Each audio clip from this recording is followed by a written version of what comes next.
नमस्कार दोस्तों, relation and function के 6th लेक्चर वीडियो में आपका स्वागत है। आज के वीडियो में हम लोग फंक्शन के बारे में जानेंगे और फंक्शंस के कुछ एग्जाम्पल्स को भी देखेंगे और साथ में ही हम लोग डोमेन और रेंज ऑफ फंक्शन के बारे में भी जानेंगे। तो चलिए शुरू करते हैं। तो फंक्शन को समझने से पहले हमें रिलेशन को समझना होगा। हालांकि आपने रिलेशन के बारे में फर्स्ट लेक्चर वीडियो में ही जाना था, लेकिन वो एक्चुअली रिलेशन ऑन सेट था।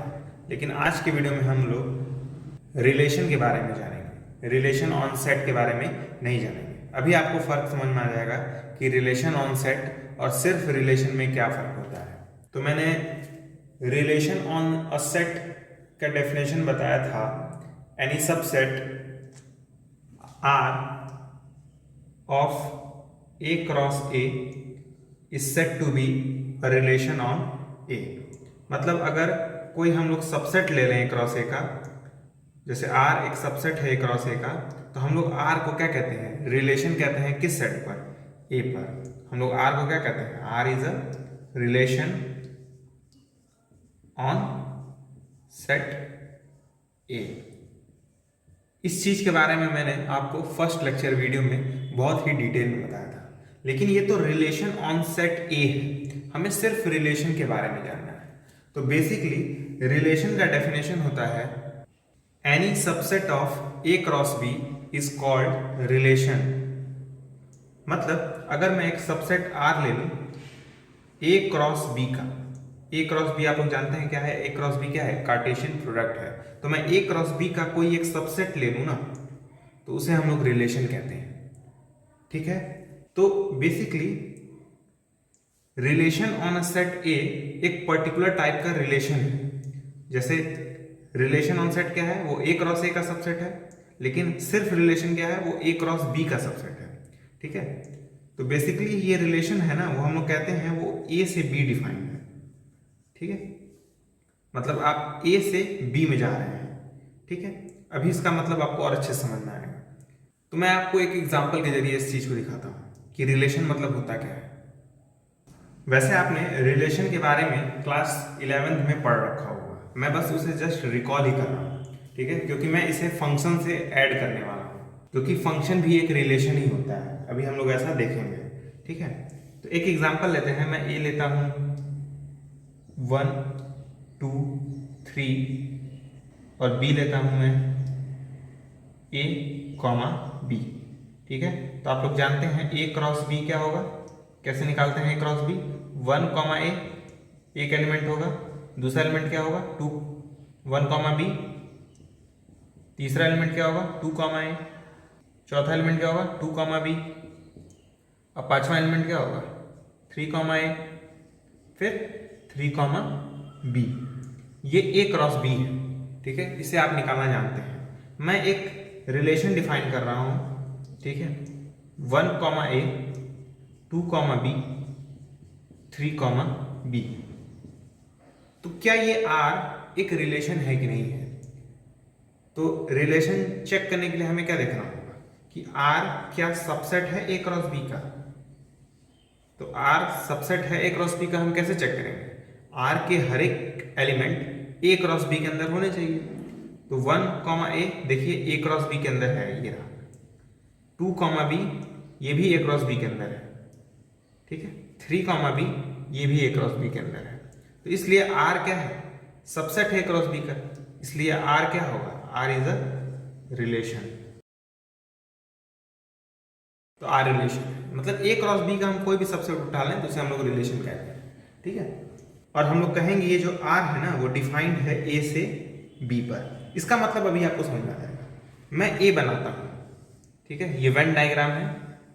ए के अंदर क्या क्या है? 1 2 3 है, 1 2 3। ठीक, अब मैं बी बनाता हूं, इसे मैं ए लिख देता हूं, इसे मैं बी। बी के अंदर क्या है? ए और बी। तो रिलेशन किस तरह डिफाइन है? 1 कॉमा ए, मतलब 1 ए से रिलेटेड है, ऐसा हम लोग कहते हैं। तो 1 किससे रिलेटेड है? ए से। ठीक, 2 किससे रिलेटेड है? बी से। ये 2 बी से रिलेटेड है। ठीक है। 3 किससे रिलेटेड है? 3 भी बी से रिलेटेड है। समझ में आया आपको? तो बेसिकली हम लोग यहाँ पे ए को डोमेन कहते हैं और बी को कोडोमेन कहते हैं। ए क्या होगा? डोमेन होगा। बी क्या होगा? कोडोमेन होगा। ठीक है। अब मैं कुछ और चीजें यहाँ पे डिफाइन करने जा रहा हूं। मैं इस ए को इमेज ऑफ 1 कहूंगा। इस ए को मैं कहूंगा इमेज ऑफ 1, मतलब 1 का इमेज क्या है? ए है।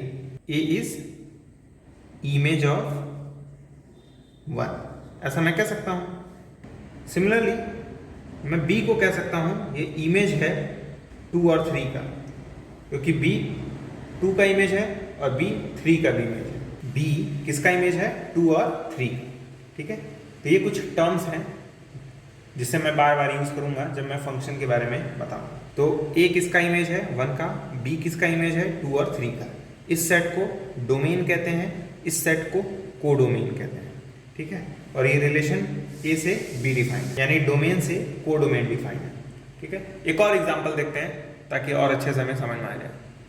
तो हमने एक सेट डिफाइन किया है a is equal to a, b, c, d, और एक और सेट डिफाइन किया है b इज इक्वल टू 5, 4, 6, 9, और हमने एक रिलेशन डिफाइन किया है ordered pair a, 5, c, 6, d, 9, d, 6। ठीक है। तो आप लोग चेक कर सकते हैं ये जो r है ना वो रिलेशन है। r is a relation. इसका मतलब R क्या है? सबसेट है A क्रॉस B का। आप लोग चेक कर सकते हैं निकाल के, A क्रॉस B निकालिए, फिर चेक कर लीजिएगा कि क्या चारों एलिमेंट्स A क्रॉस B के अंदर आ रहे हैं कि नहीं आ रहे हैं। ठीक है। मैं क्या दिखाना चाहता हूँ मैं आपको बताता हूँ। ठीक है। मैं एक यहाँ पे A का वेन डायग्राम बना रहा हूँ। इसके अंदर क्या है? A है, B है, C है, D। ठीक है। एक B का वेन डायग्राम बनाना चाह रहा हूँ। इसके अंदर क्या है? 5 है, 4 है, 6 है, 9 है। तो A किससे मैप हुआ है? 5 से। हम लोग इसे मैपिंग कहते हैं बेसिकली। A 5 से रिलेटेड है, या मैप कहिए, रिलेटेड कहिए, कुछ भी कहिए। A 5 से रिलेटेड है। C किससे रिलेटेड है? 6 से। D किससे रिलेटेड है? 9 से। और D 6 से भी रिलेटेड है। ठीक है। ध्यान से देखिए, D, 9 है, यानी D किससे रिलेटेड है? 9 से। D, 6 है, यानी D किससे रिलेटेड है? 6 से। A, 5 है, मतलब A किससे रिलेटेड है? 5 से। ठीक है। तो मैं क्या कहूंगा? 5 इज इमेज ऑफ A, मतलब 5 A का इमेज है। 6 इज इमेज ऑफ C। 6 किसका इमेज है? 6 का। लेकिन 6 is image of D also. 6 D का भी इमेज है। 6, ध्यान से देखिए, C का भी इमेज है, 6 D का भी इमेज है। ठीक है। और 9 किसका इमेज है? 9 इज इमेज ऑफ D। ठीक है। और 9 का इमेज क्या है? D है। देखिए यहाँ पे ध्यान से, 6 के 2 इमेजेस हैं, C और D। 6 हैव 2 इमेजेस, नहीं,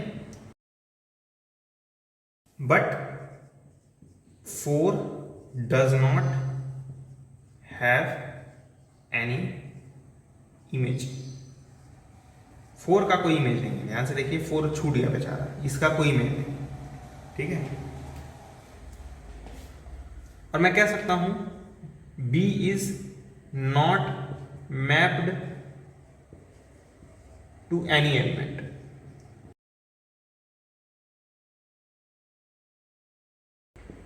B किसी से मैप नहीं हुआ है। ठीक है। मैंने क्या कहा था? आप बोलिए, या तो A 5 से रिलेटेड है, या कहिए आप A मैप है किससे? 5 से। B किसी से मैप नहीं है। ध्यान से देखिए, B किसी से मैप नहीं हुआ है। ठीक है। C किससे मैप है? 6 से। D किससे मैप है? 6 से भी और 9 से भी। ठीक है।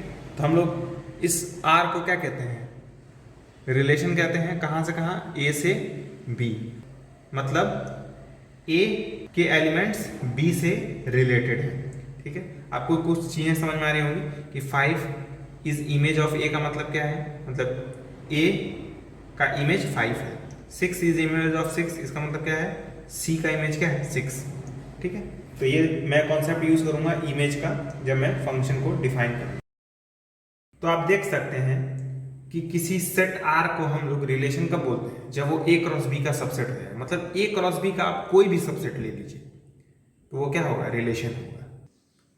तो फंक्शन का डेफिनेशन है a relation f is called a function from a to b if every element of a have unique image in b।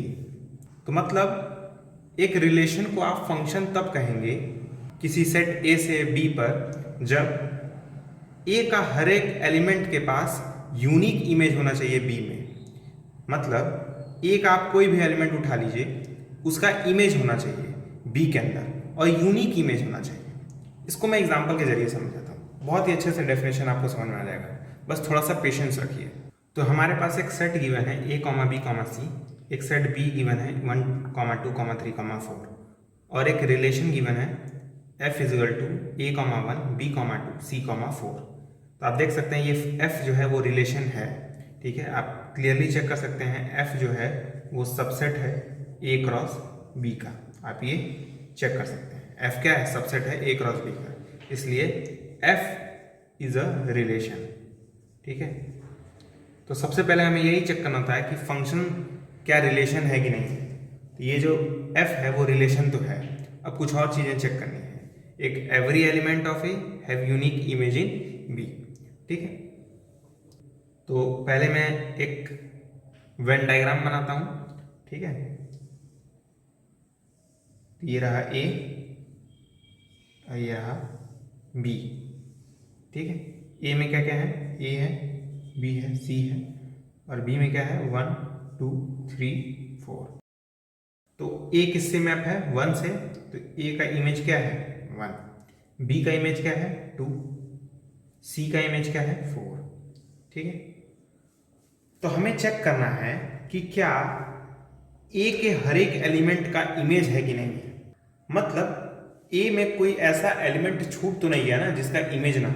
ध्यान से देखिए, a के अंदर जितने भी एलिमेंट्स हैं ना उन सबका इमेज है। a का इमेज क्या है? 1, b का इमेज क्या है? 2, c का इमेज क्या है? 4। मतलब a के अंदर ऐसा कोई एलिमेंट ही नहीं है ना जिसका कोई इमेज ना हो। a के हर एक एलिमेंट का क्या है? b के अंदर इमेज है, ठीक है। तो ये एवरी वाला कंडीशन तो चेक हो गया। अब हमें यूनिक वाला कंडीशन चेक करना है। मतलब जो ये सारे एलिमेंट्स का इमेज है ना वो यूनिक होना चाहिए। ऐसा नहीं होना चाहिए कि a का 2 इमेज, मतलब a का कोई 2 इमेज हो, ठीक है। ध्यान से देखिए, a का एक ही इमेज है 1 इज इमेज ऑफ a, है ना। a का इमेज क्या है? सिर्फ 1 है, ठीक है। 2 is image of b, 4 is image of c, ठीक। ध्यान से देखिए, a का 2 इमेज नहीं है, मतलब a जो है वो 2 एलिमेंट से मैप नहीं हुआ है। a एक ही एलिमेंट से मैप हुआ है, वो है 1। सिमिलरली b भी एक ही एलिमेंट से मैप हुआ है, वो है 2 और c भी सिर्फ एक ही एलिमेंट से मैप हुआ है, वो है 4। तो a के हर एक एलिमेंट का इमेज है और वो इमेज यूनिक भी है, आप चेक कर सकते हैं, ठीक है। a का हर एक एलिमेंट का इमेज है, a का भी इमेज है, b का भी इमेज है, c का भी इमेज है और जो इमेज है ना वो यूनिक है। मतलब a का कोई 2 इमेज नहीं है या 3 इमेज नहीं है, a का सिर्फ एक ही इमेज है, वो है 1, b का भी सिर्फ एक ही इमेज है, वो है 2, c का भी सिर्फ एक ही इमेज है, वो है 4। तो यूनिकनेस वाली कंडीशन भी चेक हो गई, ठीक है। तो इसलिए f is a function, f is what? Function from a to b, ठीक है। डिनोट कैसे करते हैं हम लोग? डिनोटेशन देखिएगा, f from a to b, इसे नोट कर लीजिएगा कैसे डिनोट करते हैं फंक्शन को, ये बहुत इंपॉर्टेंट है। f a से b तक जाता है, ठीक है। इसका मतलब अभी आपको मैं और अच्छा समझाऊंगा फंक्शन करता क्या है। ध्यान से देखिए, फंक्शन कर क्या रहा है? फंक्शन a को b पर ले जा रहा है, नहीं, a को कहाँ पे ले जा रहा है? b पर, ठीक है। जैसे a 1 पे गया है, b 2 पे गया है, c 4 पे गया है, मतलब a के एलिमेंट को वो b के अंदर डाल दे रहा है, ऐसे कह सकते हैं, ठीक है। चलिए एक और एग्जांपल देखते हैं जिससे आपको फंक्शन समझ में आ जाए अच्छे से। तो हमें एक रिलेशन गिवन है f equal to a, 1 c, 2। हमें चेक करना है ये रिलेशन फंक्शन है कि नहीं है। आप चेक कर सकते हैं ये f है ना, ये रिलेशन है, मतलब f सबसेट है a क्रॉस b का, आप लोग ये चेक कर सकते हैं, ठीक है। तो अब हम देखते हैं ये एफ फंक्शन है कि नहीं। ठीक है, तो क्या करेंगे, पहले वेन डायग्राम ड्रॉ करेंगे। ए में क्या डालना है, ए बी सी, बी में क्या डालना है 1 2 3 4। तो ए का इमेज क्या है 1, सी का इमेज क्या है 2। ठीक है, तो क्या ये फंक्शन होगा, नहीं। इसके पीछे रीजन है कि बी का कोई इमेज ही नहीं है, बी किसी से मैप ही नहीं हो रहा है। ठीक है, तो एक एलिमेंट छूट गया ना, ये बेचारा छूट गया, इसका कोई इमेज ही नहीं। ठीक है, तो हम लोग लिखेंगे since B does not have any image. तो बी का कोई इमेज ही नहीं है, लेकिन फंक्शन होने के लिए क्या चाहिए, ए के हर एक एलिमेंट का इमेज चाहिए। मतलब ए के अंदर जितने भी एलिमेंट्स हैं ना, उन सबका इमेज चाहिए। तो ए के हर एक एलिमेंट का इमेज तो है ही नहीं, इसलिए F is not a function. तो एफ फंक्शन नहीं है। ठीक है, एफ रिलेशन तो है लेकिन एफ फंक्शन नहीं है। तो यहीं से एक बात बहुत अच्छी निकल के आती है कि every function is a relation. हर एक फंक्शन रिलेशन होता है, लेकिन हर एक रिलेशन फंक्शन नहीं होता है। ये एफ एक रिलेशन तो है, ठीक है, क्योंकि ए क्रॉस बी का सबसेट है, तो F is a relation. F relation तो है लेकिन एफ फंक्शन नहीं है। ठीक है, तो एक नोट करके लिखिएगा, हो सकता है एमसीक्यू में पूछ दिया जाए। नोट लिखिए, every function is a relation. हर एक फंक्शन एक रिलेशन होता है, ठीक है, but every relation is not a function. हर एक रिलेशन फंक्शन नहीं होता है। ठीक है ना, याद है, हर एक फंक्शन रिलेशन होता है। ठीक है, क्योंकि फंक्शन की डेफिनेशन क्या है, उससे पहले रिलेशन होना पड़ेगा। लेकिन हर एक रिलेशन फंक्शन नहीं होता है, क्योंकि यहाँ पे देखिए इस एग्जांपल में एफ रिलेशन है क्योंकि एफ ए क्रॉस बी का सबसेट है, लेकिन एफ फंक्शन नहीं है क्योंकि बी का कोई इमेज ही नहीं है। ठीक है, तो every function is a relation but every relation is not a function.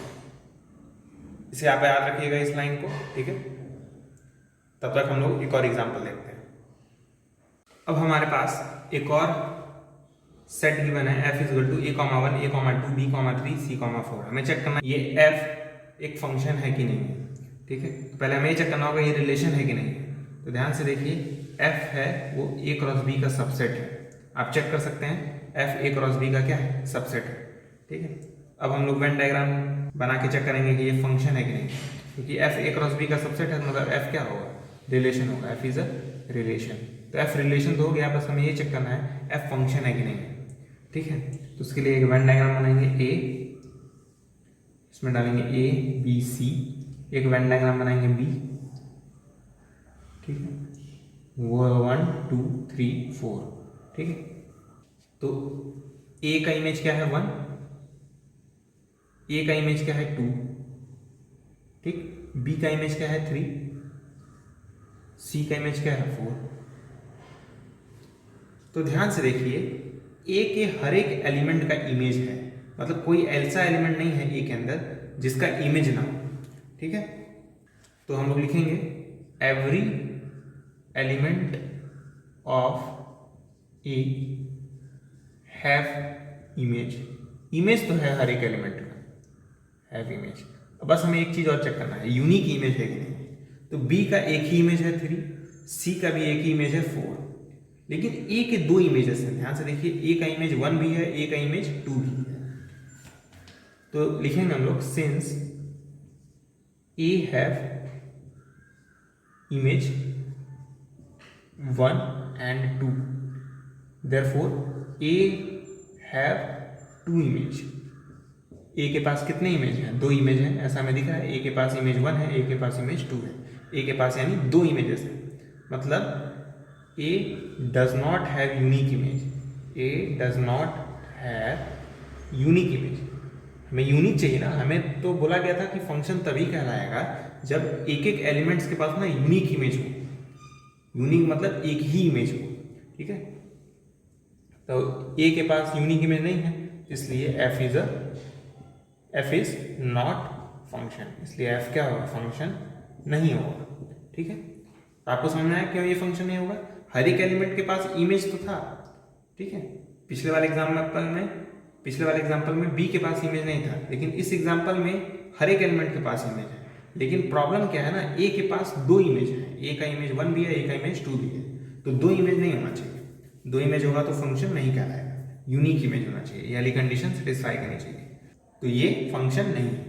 अब हम लोग एक और एग्जांपल देखेंगे और चेक करेंगे ये एफ एक फंक्शन है कि नहीं है।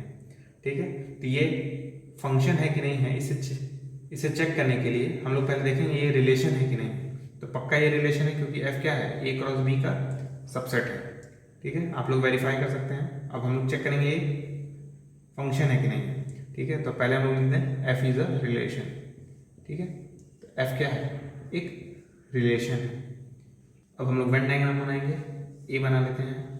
ए के अंदर क्या है, ए है, बी है, सी है, बी बना लेते हैं। इसके अंदर क्या है, 1 है, 2 है, 3 है, 4 है।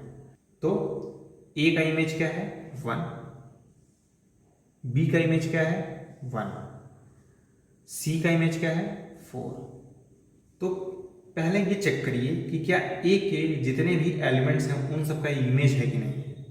तो हर एक एलिमेंट का इमेज है, ए का भी इमेज है, बी का इमेज है, सी का इमेज है, यानी कोई ऐसा एलिमेंट नहीं है जो छूट गया हो, यानी जिसका इमेज ना हो।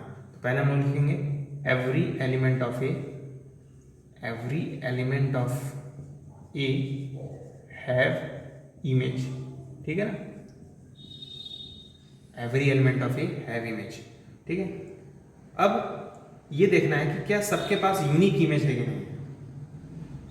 तो ए का इमेज बताइए क्या है, ए हैव इमेज 1, ऐसा मैं कह सकता हूं।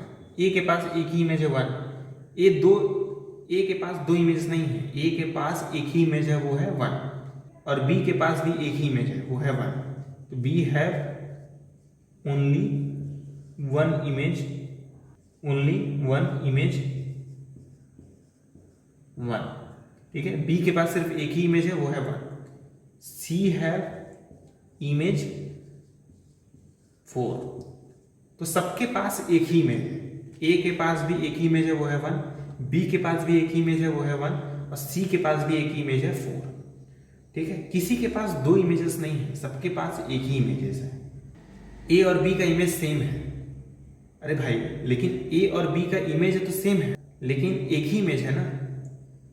ए और बी का इमेज सेम है, मतलब ए भी 1 से मैप हो रहा है, बी भी 1 से मैप हो रहा है, लेकिन एक ही एलिमेंट से मैप हो रहा है ना। ऐसा नहीं हो रहा है ए का दो इमेज है, ए का वो एक ही इमेज है वो है 1, ए किसी और से मैप तो हुआ नहीं है, इसलिए ए का क्या है, एक ही इमेज है।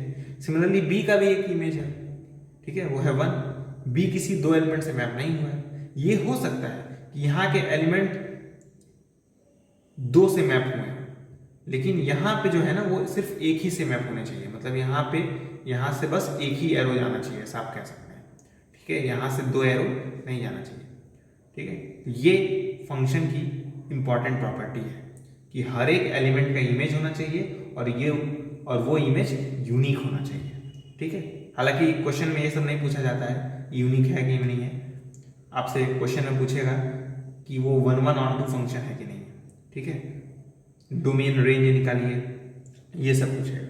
लेकिन हमें अगर फंक्शन समझ में आया ना तो बहुत अच्छी बात है, लेकिन अगर आपको फंक्शन समझ में आया है तो आपको बहुत काम देगा, आगे तो बहुत काम देगा। तो फंक्शन होने के लिए क्या क्या चाहिए, पहले बात वो रिलेशन होना चाहिए, यानी ए क्रॉस बी का सबसेट होना चाहिए। दूसरी बात, ए के हर एक एलिमेंट का क्या होना चाहिए, यूनिक इमेज होना चाहिए, हर एक एलिमेंट का यूनिक इमेज होना चाहिए। ठीक है, तो ये हमें बातें याद रखनी है। तो यहाँ पे इस केस में F is a function, F क्या है, फंक्शन है। कहाँ से कहाँ, ए से बी पर, फ्रॉम ए टू बी। ठीक है, डिनोट कैसे करेंगे, F from A to B, ये नोटेशन है फंक्शन का। तो उम्मीद करता हूँ आपको फंक्शन अच्छे से समझ में आ गया होगा। अगर नहीं समझ में आया तो इन चारों एग्जांपल्स को एक बार और देखिए, पक्का दूसरी बार में समझ में आ जाएगा। अब हम लोग फंक्शन का एक और एग्जांपल देखेंगे। यह एग्जांपल बहुत ही इंपॉर्टेंट है क्योंकि ये आपके कॉन्सेप्ट को क्लियर कर देगा। अभी तक आपने जितने भी फंक्शंस देखे थे वो फाइनाइट थे, मतलब रोस्टर फॉर्म में फाइनाइट एलिमेंट थे। इस बार हमें इनफाइनाइट सेट के ऊपर फंक्शन डिफाइन हुआ है ना। मतलब ये जो n है वो नेचुरल नंबर है जो कि एक इनफाइनाइट सेट होता है, मतलब इसके अंदर इनफाइनाइट नंबर ऑफ एलिमेंट्स होते हैं, ठीक है। और हमें इस बार जो ये f गिवन है वो सेट बिल्डर फॉर्म में है, ठीक है ना। तो अब हम पहले इसे देखते हैं इसका रोस्टर फॉर्म क्या होगा, ठीक है। यहाँ पे n है वो नेचुरल नंबर से आ रहा है, तो देखते हैं इसका रोस्टर फॉर्म कैसा होगा। इसका रोस्टर फॉर्म कैसा होगा, n की जगह 1 पुट कीजिए क्योंकि नेचुरल नंबर 1 से स्टार्ट होता है, तो 1 कॉमा 2 इंटू 1 दैट इज 2, फिर n की जगह 2 रखेंगे तो 2 इंटू 2 2 जा 4, फिर 3 रखेंगे तो 6 आएगा, ठीक है। इसी तरह चलता चला जाएगा क्योंकि हम सारे एलिमेंट नहीं लिख पाएंगे इस बार। अब हमें चेक करना है ये फंक्शन है कि नहीं है। तो सबसे पहली बात हम लोग क्या करते हैं, हम लोग देखते हैं ये रिलेशन है कि नहीं है। सबसे पहली बात तो यही चेक करते हैं कि ये रिलेशन है कि नहीं है। तो रिलेशन होने के लिए ये जो f है ये सबसेट होना चाहिए किसका, n क्रॉस n का। तो आप चेक कर सकते हैं f जो है वो सबसेट है n क्रॉस n का, क्योंकि n क्रॉस n बनाएंगे तो आपके पास बहुत सारे एलिमेंट्स आएंगे, है ना। तो f जो है वो सबसेट है n क्रॉस n का, तो इसलिए f इज अ रिलेशन। इसका मतलब f क्या हुआ, रिलेशन हुआ, ठीक है। तो f रिलेशन हो गया। अब देखेंगे क्या हर एक एलिमेंट का यूनिक इमेज है कि नहीं, ठीक है। तो इसके लिए पहले हम लोग यहाँ पे n बनाते हैं, ठीक है। यहाँ पे n बना लेते हैं, ठीक। तो इस n में क्या होगा, 1 होगा, 2 होगा, 3 होगा, 4 होगा, 5 होगा, 6 होगा, 7 होगा, डॉट डॉट डॉट, ठीक है। इधर क्या क्या होंगे, इधर भी 1 2 3 4 5 6 7 8 डॉट डॉट डॉट। तो 1 का इमेज क्या है, 2 है, तो 1 2 पे मैप होगा, ठीक। 2 का इमेज क्या है, 4 है। 3 का इमेज क्या है, 6 है। 4 का इमेज क्या है, 8 है। अब 5 का इमेज 10 मिलेगा, और 10 इसके अंदर कहीं ना कहीं होगा ही, ठीक है। सिमिलरली 6 का भी इमेज मिलेगा, 6 का इमेज क्या मिलेगा, 12 मिलेगा। 7 का इमेज क्या मिलेगा, 14 मिलेगा। तो मैं ऐसा कह सकता हूँ ना कि इस सेट के अंदर जितने भी एलिमेंट्स हैं उन सब का इमेज मिलेगा, है ना। तो सबके पास इमेज है इस सेट के अंदर, हमने ये चेक कर लिया, ठीक। अब हम ये चेक करेंगे यूनिक इमेज है कि नहीं।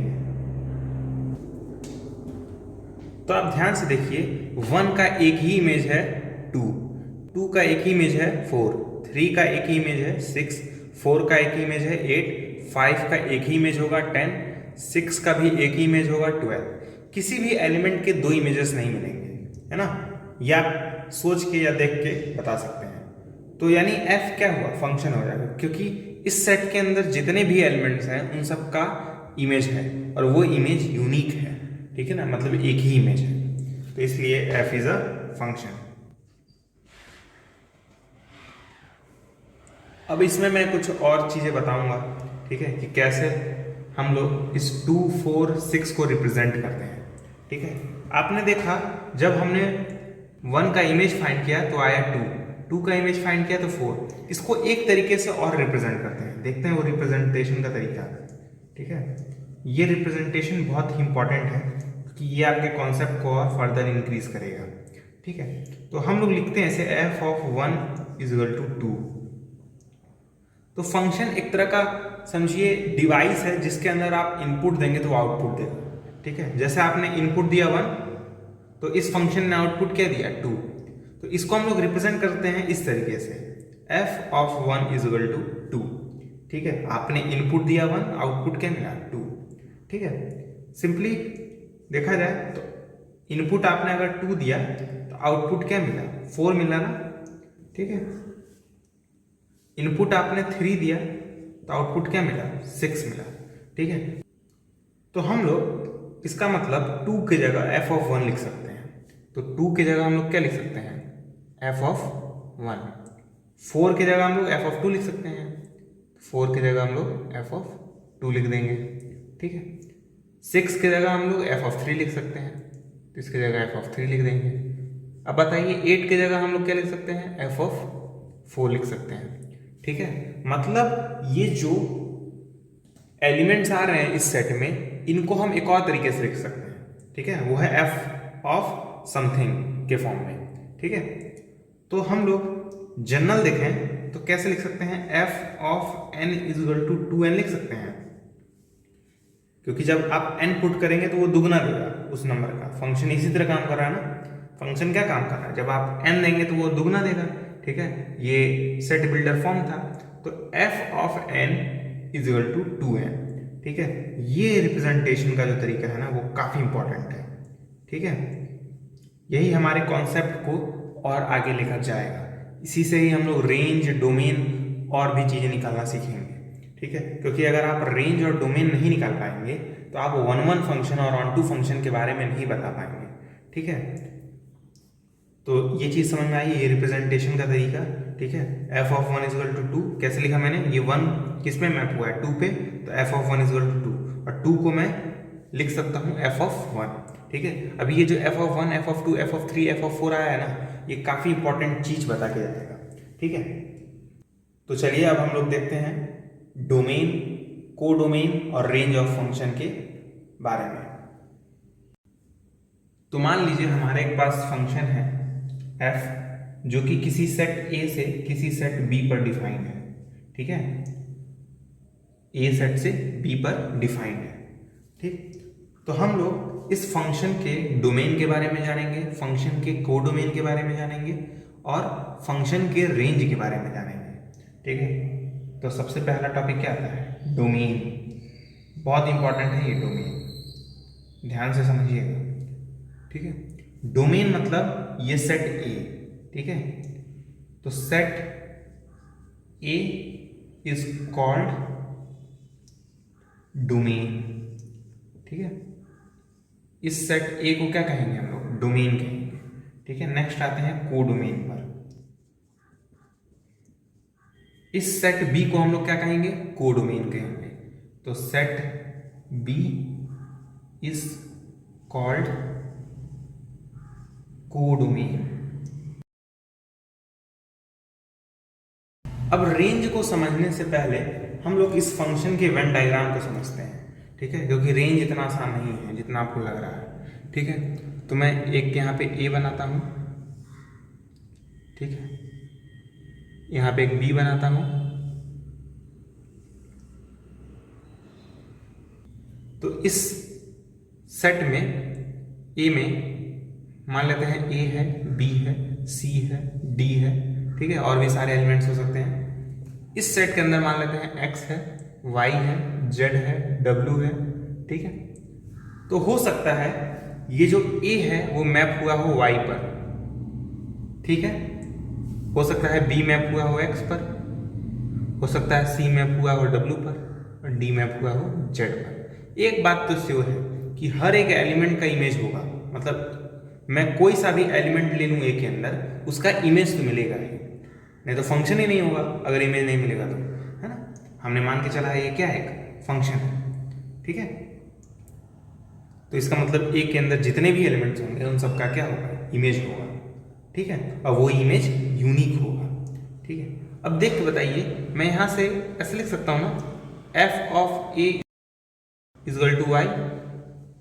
ए किस पे मैप हुआ है, वाई पे, तो मैं ऐसे लिख सकता हूँ F input A is equal to output Y. ठीक है, ये भी मैंने रिप्रेजेंटेशन का तरीका बताया। मतलब इस वाई की जगह मैं एक्चुअली एफ ऑफ ए लिख सकता हूँ, नहीं, क्योंकि वाई किसके इक्वल है, एफ ऑफ ए के। इसके बगल में लिख दीजिए वाई। ठीक है, मान लेते हैं यहाँ पे एक और एलिमेंट है टी। ठीक है, ये टी किसी से मैप नहीं हुआ है, मतलब कोई एलिमेंट ए के अंदर ऐसा नहीं है जो जिसका इमेज टी हो। सिमिलरली बताइए एफ ऑफ बी क्या होगा, बी किस पे मैप हो रहा है, एक्स पे, तो एफ ऑफ बी मतलब एक्स। ठीक है, तो इस एक्स की जगह मैं क्या लिख सकता हूँ, एफ ऑफ बी। ठीक है, सिमिलरली इस डब्ल्यू की जगह मैं क्या लिख सकता हूँ, एफ ऑफ सी लिख सकता हूँ। इस जेड की जगह क्या लिख सकता हूँ मैं, एफ ऑफ डी। लेकिन इस टी की जगह नहीं कुछ लिख पाऊंगा, क्योंकि कोई भी एलिमेंट ऐसा नहीं है ए के अंदर जिसका इमेज टी हो। ठीक है, तो इस टी को मैं इस फॉर्म में नहीं लिख पाऊंगा। अब यही हमारे रेंज के कॉन्सेप्ट को क्लियर करेगा। ठीक है, तो आइए देखते हैं रेंज क्या होता है। ठीक है, तो रेंज भी बेसिकली एक सेट होता है। ठीक है, इसको हम लोग आर से प्रेजेंट करेंगे या कभी कभी किसी और लेटर से प्रेजेंट करेंगे, वो हमारे ऊपर डिपेंड करता है। तो मैं रेंज सेट को इस तरह डिफाइन करूंगा, f of x, x belongings to A. ठीक है, मतलब रेंज में वो सारे एलिमेंट्स आएंगे जो किसी न किसी ए के एलिमेंट से मैप्ड हुए हैं। एफ ऑफ एक्स मतलब क्या, यही सारे एलिमेंट्स ना, f of B, f of A, f of D, f of C. ठीक है, टी नहीं ना आएगा इस आर के अंदर, क्योंकि कोई भी एक्स ऐसा नहीं है ए के अंदर जो टी पे जा रहा हो। तो वैसे इस एफ एक्स एग्जिस्ट नहीं करेगा टी के लिए, तो इसलिए इस आर के अंदर ये टी नहीं आएगा। अब आप कह रहे होंगे ये टी कैसे नहीं आएगा, क्योंकि देखिए ना, टी किसी से मैप ही नहीं हुआ है। ठीक है, हम लोग वो सारे एलिमेंट ले रहे हैं इस बी के अंदर आर में जिसका किसी न किसी ए के एलिमेंट से मैप है ना। समझते हैं इसको, चलिए इसी एग्जांपल से समझते हैं, देखते हैं आर के अंदर क्या है। ठीक है, आइए समझते हैं। एक्स की जगह पहले हम ए रखते हैं, क्योंकि ए क्या है आपका, ए सेट क्या है, ए है, बी है, सी है, डी है। ठीक है, तो कहा है एक्स ए के अंदर लीजिए और एफ एक्स आर के अंदर। तो एक्स की जगह पहले हम ए लेंगे, तो आर के अंदर क्या आएगा, एफ ऑफ ए आएगा। ठीक है ना, क्योंकि एक्स ए से लेना है और एफ एक्स आर में होना चाहिए। ठीक है, फिर हम लोग बी रखेंगे, एक्स की जगह बी रखेंगे यहाँ पे, तो एफ ऑफ बी मिलेगा। सी रखेंगे तो एफ ऑफ सी मिलेगा, डी रखेंगे तो एफ ऑफ डी मिलेगा। ठीक है, मैं इस चीज को मिटा देता हूं। अब देखिए इस रेंज सेट को आप देख जाएंगे, कैसे देखेंगे, देखते हैं। एफ ऑफ ए की वैल्यू बताइए क्या है, एफ ऑफ ए की वैल्यू है वाई। ठीक है, तो इसकी जगह वाई लिखेंगे। एफ ऑफ बी की वैल्यू क्या है, एक्स है, तो एफ ऑफ बी की जगह एक्स लिखेंगे। एफ ऑफ सी की वैल्यू क्या है, डब्ल्यू है। ठीक है, एफ ऑफ डी की वैल्यू क्या है, एफ ऑफ डी की वैल्यू जेड है। ठीक है, तो बेसिकली ये आर है ना, वो बी का सबसेट है। ध्यान से देख के बताइए, जितने भी आर के एलिमेंट्स हैं वो बी के अंदर है ना। इस टी को छोड़ के हर एक एलिमेंट आर का बी के अंदर है। ठीक है, बस इस आर में टी नहीं है। तो रेंज बेसिकली, रेंज जो है ना वो कोडोमेन का सबसेट होता है। ये बहुत ही इंपॉर्टेंट नोट है। रेंज जो होता है वो कोडोमेन का सबसेट होता है। और रेंज मतलब वो सारे एलिमेंट्स जो एक से मैप हुए, मतलब ए के एलिमेंट से मैप हुए। जैसे ये वाई रेंज के अंदर आया है। क्यों आया है, क्योंकि वाई जो है ना वो ए से मैप हुआ है। ठीक है, अगर ये वाई मैप नहीं हुआ होता तो इस आर के अंदर नहीं आता। ठीक है, और वाई एक्चुअली एफ ऑफ ए के इक्वल था, इसलिए इसका जो सेट बिल्डर फॉर्म है ना वो इस तरह लिखा जाता है, f x, x belongings to A. ठीक है, अब देखिए एक्स क्यों आया है, एक्स बी से मैप है इसीलिए एक्स आया है आर के अंदर। W क्यों आया है, क्योंकि W C से मैप है इसीलिए W आया है रेंज के अंदर। Z क्यों आया है, Z इसलिए आया क्योंकि Z D से मैप है इसलिए Z आया है रेंज के अंदर। T नहीं आया है इस रेंज के अंदर क्योंकि T का कोई मैप ही नहीं है ना। तो इसीलिए रेंज जो क्या आता है, कोडोमेन का सबसेट होता है और इसका ये सेट बिल्डर फॉर्म है, f x, x belongings to A. ठीक है, आइए इसको एक और एग्जाम्पल के जरिए समझते हैं जिससे आपको और अच्छे से क्लियर हो जाएगा। ठीक है, डोमेन मतलब ये ए, कोडोमेन मतलब ये बी और रेंज मतलब f x, x belongings to A. इस सेट को क्या कहेंगे, रेंज कहेंगे। ठीक है, तो आइए देखते हैं ये जो फंक्शन है जो कि ए से बी पर गया है, ये इसका डोमेन, कोडोमेन और रेंज क्या है। ठीक है, तो डोमेन लिखने में तो कोई दिक्कत ही नहीं आती है क्योंकि डोमेन क्या है, ए है, तो डोमेन आपका क्या हो जाएगा, ए हो जाएगा। कोडोमेन क्या हो जाएगा, बी हो जाएगा। ठीक है, फंसेंगे तो हम लोग रेंज में। ठीक है, तो रेंज के लिए पहले हम लोग वेन डायग्राम बनाते हैं। यहाँ पे ए बना दिए। ठीक है, अभी ये सब बनाने की जरूरत नहीं पड़ेगी, जैसे ही आपकी प्रैक्टिस बहुत अच्छी हो जाएगी ना, मतलब आप अच्छे से कॉन्सेप्ट को समझ जाएंगे तो ये सब वेन डायग्राम बनाने की जरूरत नहीं पड़ेगी। ठीक है, रेंज को लिखने के आप लोग तुरंत रेंज लिख पाएंगे। ठीक है, यहाँ पे 1 लिखते हैं, यहाँ पे 2 लिखते हैं, यहाँ पे 3 लिखते हैं, यहाँ पे 4 लिखते हैं, यहाँ कुछ नहीं, ठीक है। यहाँ पे ए लिखते हैं, बी सी डी ई, क्योंकि बी के अंदर A B C D E है, ठीक है। 1 किस पे मैप हुआ है? ए पे। 2 किस पे मैप हुआ है? ए पे। 3 भी किस पे मैप हुआ है? ए पे। और 4 बी पे मैप हुआ है, ठीक है। तो रेंज किस तरह डिफाइन होता है? रेंज आपका डिफाइन होता है f x belongings to A, ठीक है। तो रेंज के अंदर देखते हैं कैसे आएंगे। एक्स के अंदर पहले 1 रखेंगे तो 1 होती है, फिर 2 लेंगे तो एफ ऑफ 2 हो जाएगा, 3 लेंगे तो एफ ऑफ 3 हो जाएगा, 4 लेंगे तो एफ ऑफ 4 हो जाएगा, ठीक है। एफ ऑफ 1 की वैल्यू बताइए क्या है? 1 किस पे जा रहा है? ए पे, तो एफ ऑफ 1 की वैल्यू ए हुई। 2 किस पे जा रहा है? वो भी ए पे जा रहा है, तो एफ ऑफ 2 की वैल्यू क्या हुई? ए हुई। 3 की भी, एफ ऑफ 3 की भी वैल्यू ए होगी, एफ ऑफ 4 की वैल्यू बी होगी, ठीक है।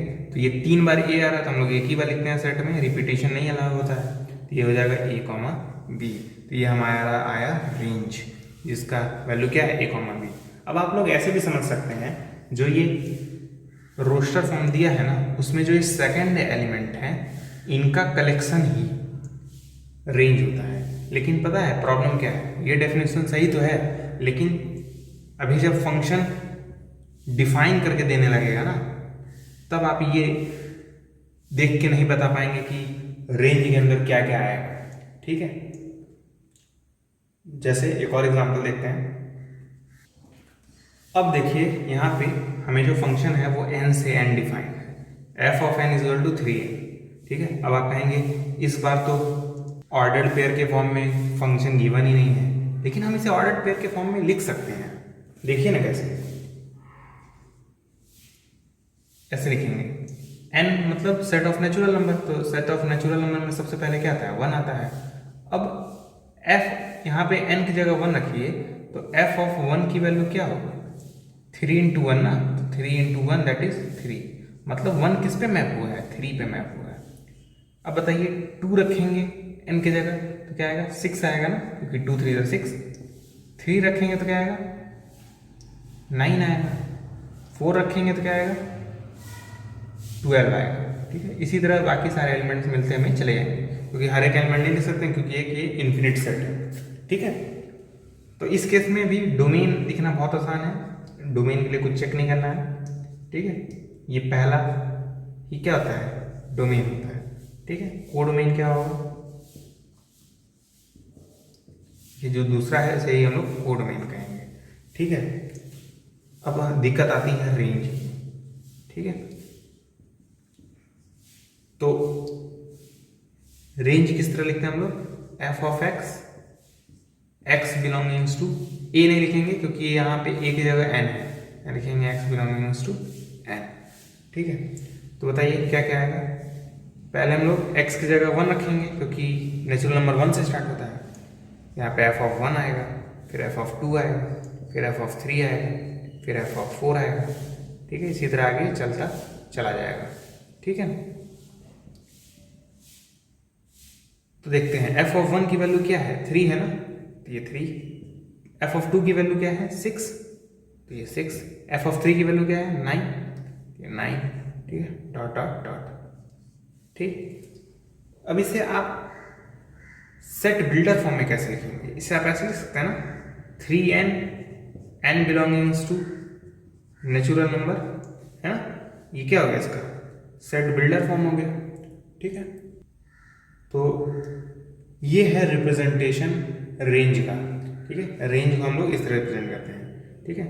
तो एक्चुअली अब हम जब आगे पढ़ेंगे तो फंक्शन बस इसी तरह डिफाइन करता हुआ मिलेगा हमें, इस तरह से हमें फंक्शन नहीं देगा, इस तरीके से हमें इसी तरीके से फंक्शन मिलेगा, ठीक है। तो उस केस में डोमेन, रेंज और कोडोमेन कैसे निकालेंगे वो हम लोग देखेंगे आगे, ठीक है। तो उम्मीद करता हूँ आपको डोमेन, कोडोमेन और रेंज समझ में आ गया होगा। अब हम लोग एक बहुत इंपॉर्टेंट टॉपिक जिसका नाम है रियल वैल्यूड फंक्शन के बारे में जानेंगे। तो अभी आपने फंक्शन देखा, फंक्शन के डोमेन को देखा, फंक्शन के कोडोमेन को देखा और फंक्शन के रेंज को देखा। तो रियल वैल्यूड फंक्शन एक ऐसा फंक्शन होता है जिसका डोमेन और कोडोमेन रियल नंबर का सबसेट होता है। ठीक है, मतलब रियल वैल्यूड फंक्शन एक ऐसा फंक्शन है जिसका डोमेन भी रियल नंबर का सबसेट है और कोडोमेन भी रियल नंबर का सबसेट है। तो ऐसे फंक्शन को क्या कहेंगे? Real valued function. आइए समझते हैं। जैसे मान लीजिए एक फंक्शन डिफाइन किया गया है f from a to b। ठीक है, अब आप लोग रियल नंबर के बारे में जानते हैं, तो ये जो a होना चाहिए ना, वो सबसेट होना चाहिए रियल नंबर का। मतलब a के जितने भी एलिमेंट्स हैं ना, वो रियल नंबर में से ही होने चाहिए। ठीक है, और ये जो b है, ये भी सबसेट होना चाहिए r का, यानी रियल नंबर का। यानी b के अंदर जितने भी एलिमेंट्स हैं वो रियल नंबर ही होने चाहिए। तो ऐसे फंक्शन को क्या कहते हैं हम लोग? रियल वैल्यूड फंक्शन कहते हैं।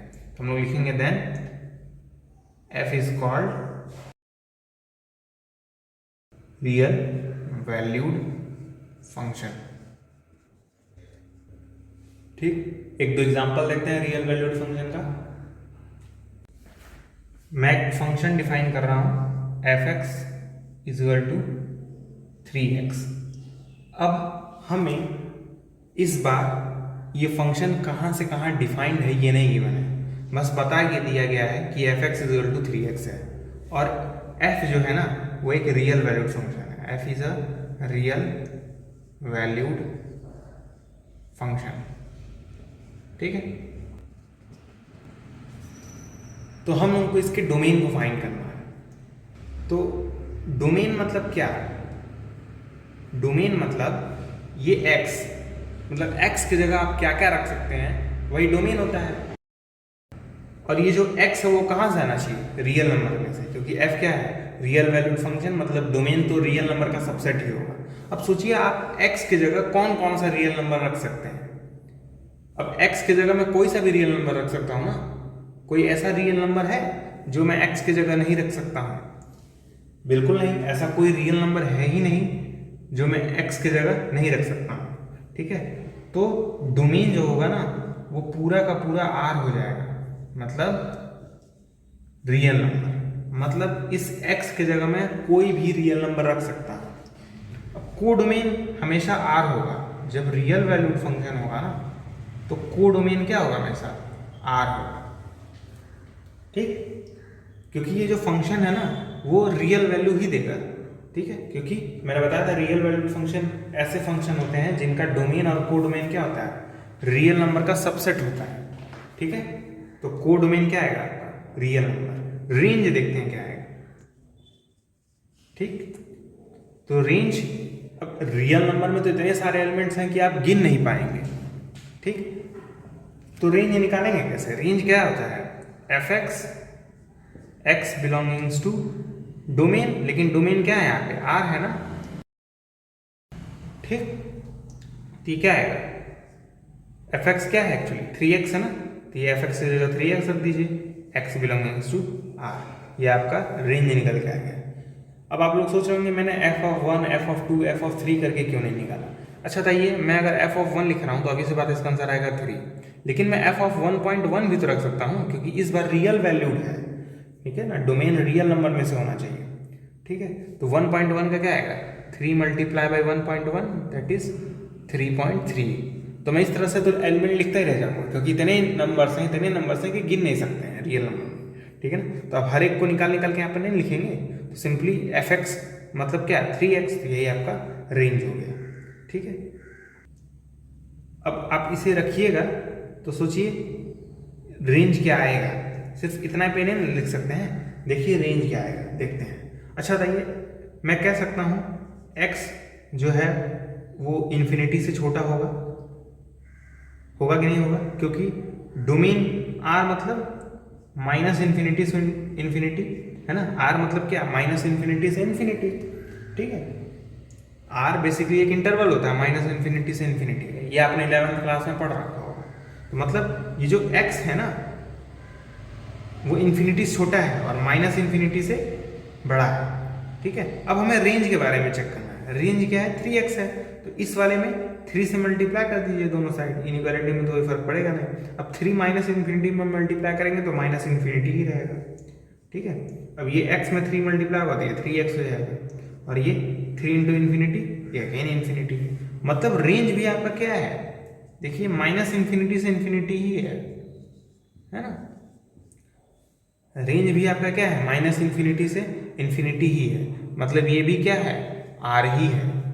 ठीक है, यानी रेंज भी क्या है आपका, आर ही है। ठीक है, चिंता ना करिए, ये आपको थोड़ा सा कठिन लग रहा होगा, लेकिन जैसे ही हम लोग अभी प्रैक्टिस करेंगे ना, ये इतना आसान लगेगा कि आपको मजा आएगा ये सॉल्व करने में। ठीक है, तो ये समझ में आया कैसे मैंने लिखा है x less than infinity greater than minus infinity.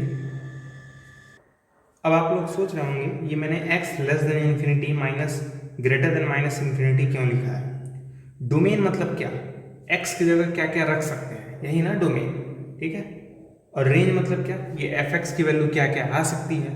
ठीक है, वेन डायग्राम से समझते हैं। जैसे ये रहा डोमेन, ये रहा कोडोमेन। ठीक, तो डोमेन में कोई सा भी एलिमेंट ले सकते हैं ना। ठीक है, कोई सा भी एलिमेंट मतलब क्या, यहाँ पे डोमेन आया है हमारा माइनस इन्फिनिटी से इन्फिनिटी, मतलब जो आप यहाँ पे x लेंगे वो इन्फिनिटी से तो छोटा होना चाहिए ना, और माइनस इन्फिनिटी से बड़ा होना चाहिए।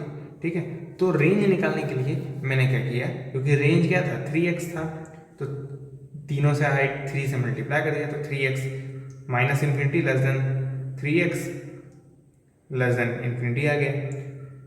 ठीक है, यानी रेंज क्या है, माइनस इन्फिनिटी से इन्फिनिटी। चलिए आइए एक और एग्जाम्पल देखते हैं। अब एक और फंक्शन देखते हैं, f x equal to x square. ठीक, इस बार भी हमें डोमेन नहीं गिवन है, कोडोमेन नहीं गिवन है, मतलब फंक्शन कहाँ से कहाँ डिफाइंड है हमें नहीं गिवन है। लेकिन डोमेन मतलब क्या, डोमेन मतलब इस x की जगह आप क्या क्या रख सकते हैं, यही ना डोमेन मतलब। तो अब x की जगह बताइए क्या नहीं रख सकते हैं, आप सब कुछ रख सकते हैं ना x की जगह, कोई सा भी रियल नंबर रख सकते हैं, तो डोमेन आपका पूरा r हो जाएगा। ठीक है, मतलब माइनस इन्फिनिटी से इन्फिनिटी। ठीक, कोडोमेन, कोडोमेन में तो कोई चिंता ही नहीं करनी है, सीधे सीधे r लिख के चले आना है। ठीक है, रेंज में ही दिक्कत होगी अब। ठीक है, रेंज किस तरह डिफाइन होता है, f x, x belongs to, यहाँ पे आर लेंगे क्योंकि डोमेन आपका क्या हो गया, आर हो गया। ठीक है, एफ एक्स की वैल्यू क्या है, एक्स स्क्वायर है, यहाँ पे एक्स स्क्वायर लिख दीजिए। ठीक है, ये तो सेट बिल्डर फॉर्म है, मैं इसको एक इंटरवल में भी रिप्रेजेंट कर सकता हूँ। देखते हैं, डोमेन हमारा आर है, मतलब आपका जो एक्स होगा वो माइनस इन्फिनिटी से बड़ा होगा और इन्फिनिटी से छोटा होगा। ठीक है, दोनों साइड स्क्वायर करिए। अब आप लोग जानते हैं जैसे ही स्क्वायर करेंगे ये माइनस इन्फिनिटी हट जाता है, ये x square less than infinity आ जाएगा। ठीक है, और जीरो से बड़ा या इक्वल टू, ये आपने इनइक्वालिटी नाम के चैप्टर में पढ़ा होगा। ठीक है, कि जो एक्स स्क्वायर होता है ना वो जीरो से बड़ा होता है और इन्फिनिटी से छोटा होता है, ये आपने पढ़ा होगा इनइक्वालिटी। यहाँ पे इक्वल लगाना गलत होगा क्योंकि इक्वल नहीं हो सकता इन्फिनिटी के, जीरो हो सकता ना, एक्स स्क्वायर जीरो हो सकता है ना, क्योंकि मैं एक्स की वैल्यू जीरो पुट करूँ तो एक्स स्क्वायर की वैल्यू क्या आएगी, जीरो आएगी, तो जीरो हो सकता है। ठीक है, तो यानी जो आपका रेंज है ना वो क्या होगा, जीरो क्लोज इंटरवल, जीरो पे क्लोज बनाएंगे ना, क्योंकि जीरो है, जीरो वैल्यू आ रही है, और इन्फिनिटी पे ओपन बनाएंगे, तो ये आपका हुआ range, close zero open infinity. ठीक है, कैसे निकाला है मैंने, एक्स हमारा क्या है, माइनस इन्फिनिटी से बड़ा है और इन्फिनिटी से छोटा है, लेकिन जैसे स्क्वायर करेंगे, स्क्वायर करते ही सारे नेगेटिव वाले पॉजिटिव बन जाएंगे, जीरो लेकिन जीरो ही रहेगा, तो इसलिए जीरो से बड़ा, एक्स स्क्वायर छोटा होगा इन्फिनिटी से। तो आप ये जानते हैं। ठीक है, एक चीज़ आप याद रख लीजिएगा, थोड़ा आपको सवाल लगाने में मदद करेगा, कि जो एक्स स्क्वायर है ना वो हमेशा जीरो से बड़ा होता है या जीरो के इक्वल होता है। ठीक, इसे आप याद रखिएगा, ये काफ़ी हेल्प करेगा हमें क्वेश्चन सॉल्व करने में।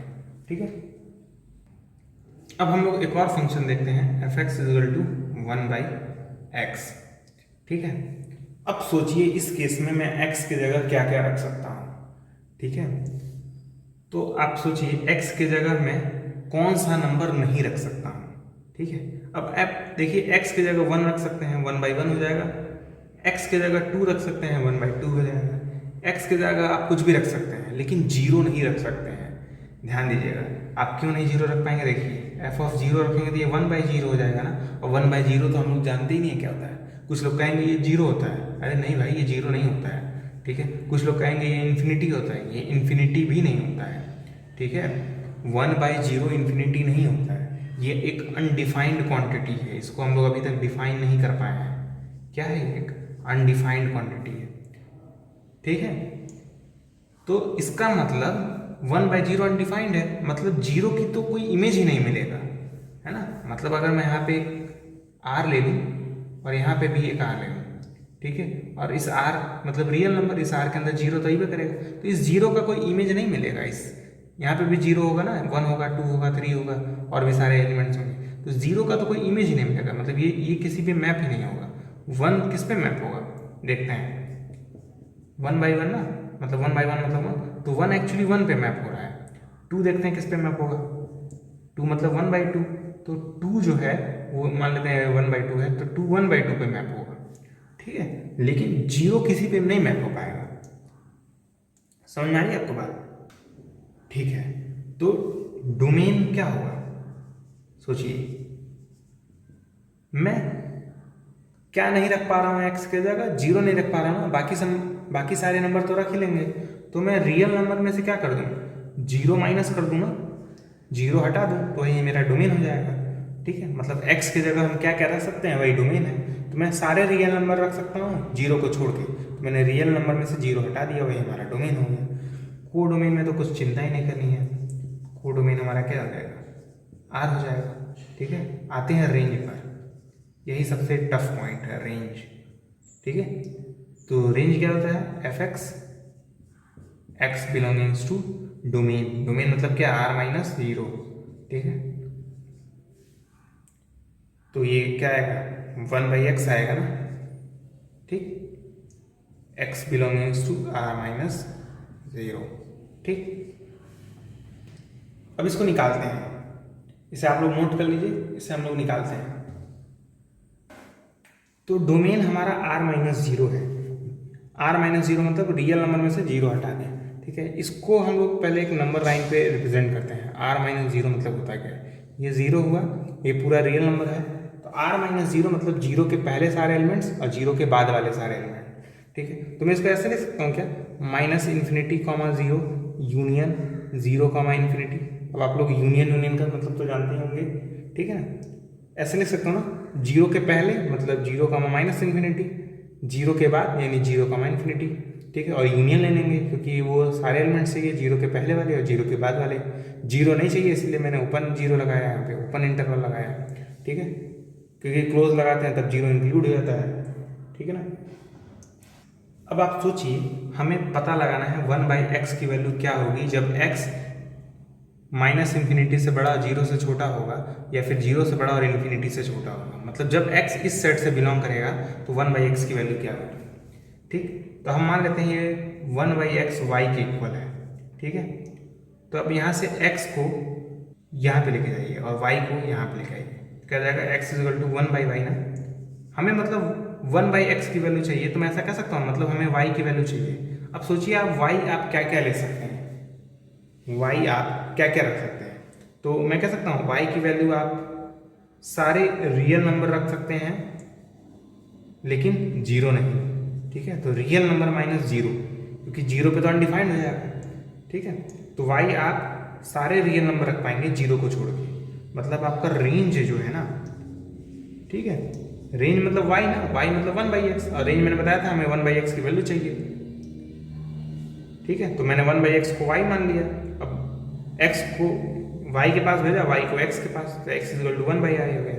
अब हमें चेक करना है y क्या क्या मैं रख सकता हूँ, तो y क्या क्या रख सकता हूँ, सारे रियल नंबर जीरो को छोड़ के, तो रियल रेंज भी मेरा क्या हो जाएगा, -∞, 0 यूनियन 0, इन्फिनिटी, ठीक है।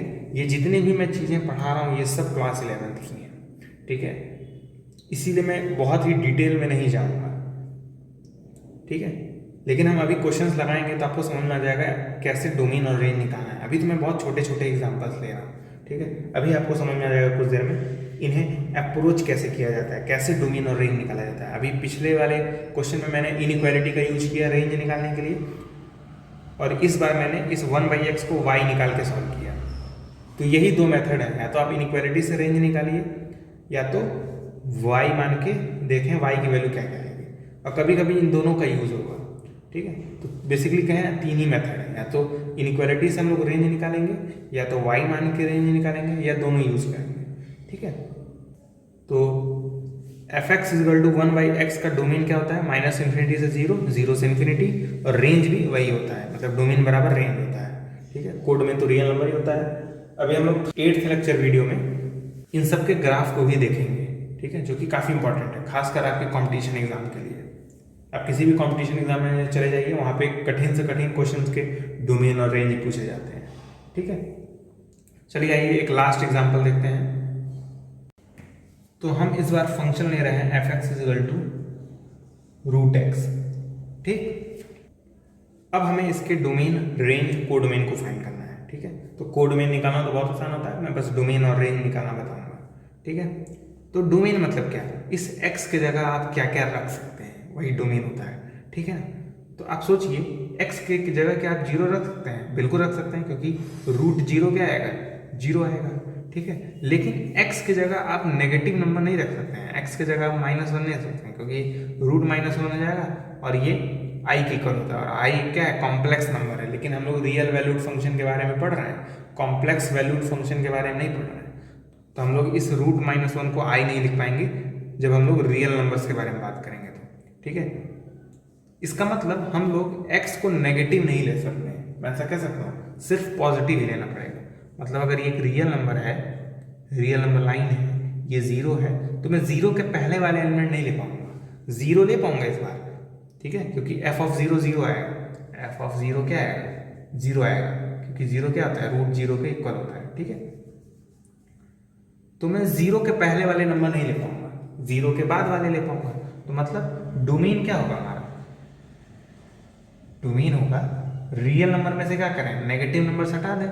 नेगेटिव नंबर्स मतलब -∞, 0। ठीक है, यही नेगेटिव नंबर्स है ना, जीरो के पहले वाले, जीरो नहीं, जीरो के पहले वाले। ठीक है, और r -∞, 0 ये क्या होगा, मैं ऐसा कह सकता हूँ, ये open zero, close zero, open infinity होगा। ठीक है, मतलब r में से अगर आप नेगेटिव नंबर्स हटाएंगे तो सिर्फ जीरो और पॉजिटिव नंबर्स आएंगे ना, मतलब जीरो, जीरो इसलिए इंक्लूड कर लिया, पॉजिटिव नंबर्स मतलब जीरो के बाद वाले। ठीक है, मतलब इस x के जगह हम जीरो या फिर पॉजिटिव रियल नंबर्स ही रख सकते हैं। ठीक है, इसको बेसिकली ऐसे भी लिखा जाता है, कुछ लोग ऐसे लिखते हैं r+, मतलब set of positive real numbers union zero. Zero ना तो पॉजिटिव होता है ना तो नेगेटिव होता है, आप लोग जानते होंगे।